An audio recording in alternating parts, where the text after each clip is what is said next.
நம்ம நைட்டே கொஞ்சம் பயறு ஊற போட்டிருந்தோன்னா சரி காலையில் பார்த்தேன் நல்லாவே ஊறி இருந்தது. நம்ம லைட்டாக ஃப்ரெஷ் ஆகிட்டு அதை ஒரு பக்கம் அவிய போட்டு அத்தையை பார்த்தேன். அத்தை இன்னைக்கு உடம்பு கொஞ்சம் பரவாயில்ல, நான் இன்றைக்கி வெட்டுக்கு போயிட்டு வருவான்னு பேசிகிட்டு இருந்தாங்க.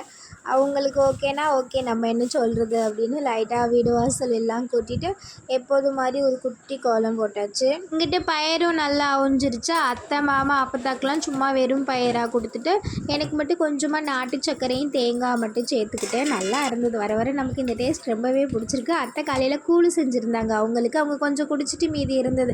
நம்ம அதை சும்மா குடிக்க வேணான்னு என்னோடய ஃபேவரெட் வத்தல் தான், கொஞ்சமாக வத்தல் வறுத்து நான் அப்பத்தா மட்டும் குடித்தா நல்லா இருந்தது. ரொம்ப நாள் ஆச்சு கூழ் குடித்து. மழை வர மாதிரி இருட்டிட்டு வேறு வந்ததா, சரி திடீர்னு மழை வந்துச்சுன்னா டக்கு டக்குன்னு ஓடி வந்து பண்ண முடியாது அப்படின்னு கொஞ்சம் விறகுலாம் அள்ளி போட்டுட்டு நேற்று துவைச்ச ட்ரெஸ்ஸு கொஞ்சம் காஞ்சிருந்துச்சு, கொஞ்சம் காயலை. எல்லாத்தையுமே எடுத்து கசாலையில் போட்டுட்டு இன்றைக்கி மதியத்துக்கு என்ன சமைக்கிறதுனே தெரியல. வெளியில் சாப்பாடு வச்சுட்டு இந்த வாரம் நான் வியாழக்கிழமை சந்தைக்கு போகலையா, அதனால் காயெல்லாம் எதுவுமே இல்லை, கருவாடு தான் இருந்தது. கொஞ்சமாக கருவாடு தொக்கு, முட்டை மட்டும் அவிச்சு வச்சாச்சு.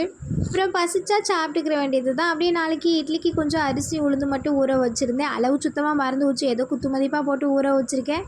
மாவை ஆட்டி வைப்போம், நாளைக்கு இட்லி எப்படி வருதுன்னு பார்த்துக்கலாம்.